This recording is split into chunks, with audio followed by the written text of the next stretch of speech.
Rhyme এদিকে ডাকছিল। হ্যাঁ এদিকে আব্ব ছোট বাবা মারা যাওয়ার সময় তো তোরা আমার হাতে তুলে দিয়ে গেছে।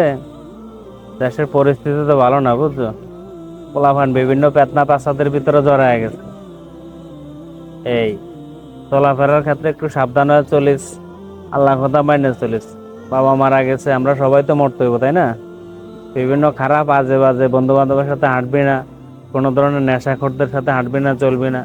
যেভাবে ভদ্রতার সহিত চলা যায়, অন্তত মারা যা, তুই যতদিন বেঁচে থাকস অন্তত বাবার যাতে সুনামটা থাকে যে না অমুকের ছেলে দুইটা খুব একটা ভদ্রতার ভাবে চলতেছে, ঠিক আছে?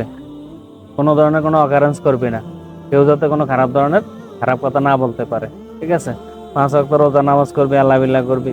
হ্যাঁ, বন্ধু বান্ধব যদি খারাপ কোনো প্রস্তাব দেয় বা ধরনের কোনো ইয়ে করে, আলোচনা করার কোনো বিষয় ইয়ে করে, হ্যাঁ, সেগুলো নিয়ে কি বিরত থাকবি, তাদেরকে আরো বোঝানোর চেষ্টা করবে।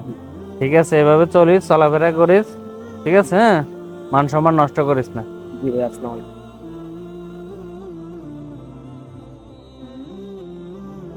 আল্লাহ, বাবা তো বাইডারে আমার হাতে তুলে দিয়ে গেছে, বাইডারে সমস্ত শয়তানের ফেতনা ফাসাদ থেকে বাঁচায় রাখো, হেফাজত করে রাখো।